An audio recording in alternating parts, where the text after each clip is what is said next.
আসসালামু আলাইকুম। আমি রিফাত মাহবুব সাকিব। বরাবরের মতোই আজকে খুবই গুরুত্বপূর্ণ একটি কন্টেন্ট নিয়ে আপনাদের সামনে চলে এসেছি। যার নাম হচ্ছে একটি লাভজনক ব্যবসার 7টি গুরুত্বপূর্ণ টিপস কি কি। প্রথমেই বলে রাখা দরকার, একমাত্র ধারাবাহিক ও সুশৃঙ্খল অভ্যাসের মাধ্যমেই একটি দীর্ঘমেয়াদী মূল্য তৈরি করা সম্ভব। আপনাকে অধিক ফলপ্রসূ কার্যকলাপের উপর মনোযোগ দিতে হবে। আপনাকে কার্যকরভাবে দায়িত্ব অর্পণ, নেটওয়ার্কিং এবং ক্রমাগত শিক্ষার উপর বেশি মনোযোগ দিতে হবে। এখন আমি আসি 7টি কার্যকর টিপস আসলে কি কি। প্রথমেই নাম্বার ওয়ান যে কার্যকর টিপস হচ্ছে সেটা হচ্ছে সক্রিয় হন এবং দূরদৃষ্টি দ্বারা চালিত হন।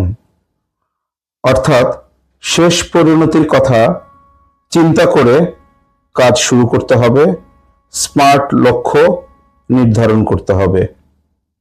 নাম্বার 2, কাজের টপ প্রায়োরিটি নির্ধারণ।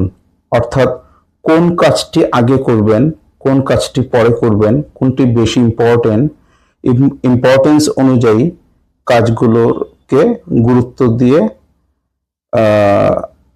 1 2 3 4 করা। অর্থাৎ যেটি বেশি গুরুত্বপূর্ণ সেটাকে টপ প্রায়োরিটিতে রাখতে হবে, যেটা কম গুরুত্বপূর্ণ তাকে সেকেন্ড ফেজে রাখতে হবে। নাম্বার 3, পরিমাপযোগ্য ও স্মার্ট সিস্টেম গড়ে তোলা। অর্থাৎ আপনি যদি আপনার বিজনেস টেরিটরিতে যদি ফিজিক্যালি নাও থাকতে পারেন, আপনি যেন সিসিটিভির দ্বারা অথবা আপনার ডাটাবেজের মাধ্যমে যেন আপনার পুরো বিজনেসটাকে কন্ট্রোল করতে পারেন, সেই সিস্টেম চালু করা। নাম্বার 4, নগদ প্রবাহকে লাভ হিসেবে না নিয়ে ব্যবসা সম্প্রসারণের জন্য লক্ষ্য নির্ধারণ। অর্থাৎ আমরা কি করি, প্রফিটটাকে ব্যবসা শুরুতেই ম্যাক্সিমাম উদ্যোক্তারা লাভটাকে লাভ হিসাবেই নিয়ে নেয় এবং সেটাকে খরচ করে ফেলে। কিন্তু না, ব্যবসার কখনো উত্থান যাবে, কখনো সেটা পতনও হবে, বা অনেক চড়াই উত্তরায়ের মধ্য দিয়েই যেতে হয়।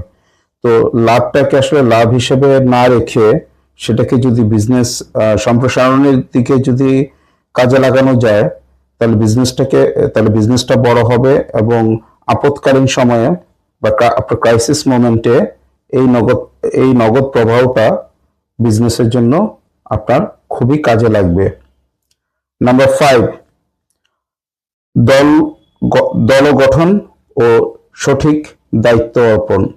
অর্থাৎ যোগ্য লোকের কাছে যোগ্য কাজটাকে দিতে হবে এবং দল গঠনের ক্ষেত্রেও পুরোপুরিভাবে আপনাকে খুব কেয়ারফুলি আপনার স্টাফদেরকে নির্বাচন করতে হবে। যেই কাজে পারদর্শী তাকে সেই কাজেই ন্যস্ত করতে হবে।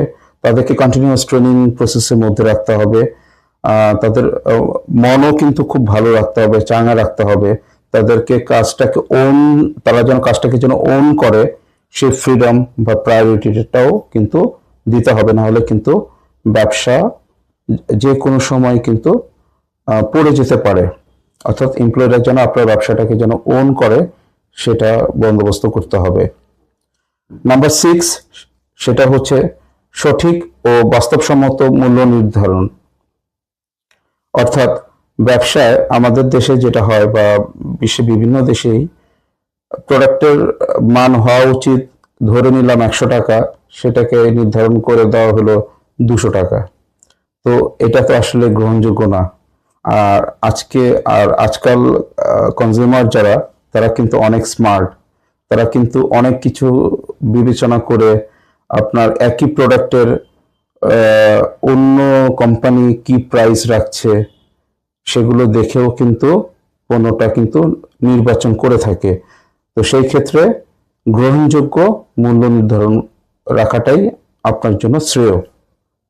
নাম্বার 7, লার্নিং প্রসেসে থাকা ও নতুনত্বের খোঁজ করা।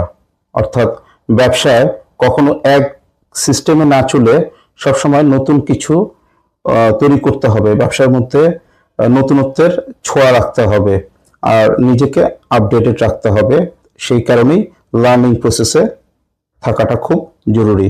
তো আজকের ভিডিওটি আপনাদের কেমন লাগলো আমাদের কমেন্টে আমাদেরকে জানিয়ে দিবেন। আমরা এই ধরনের, যদি ভালো লেগে থাকে, এই ধরনের ভিডিও আরো দেওয়ার চেষ্টা করবো ইনশাল্লাহ। তো আজকের মতো এখানেই বিদায় নিচ্ছি। সবাই ভালো থাকবেন। আল্লাহ হাফেজ।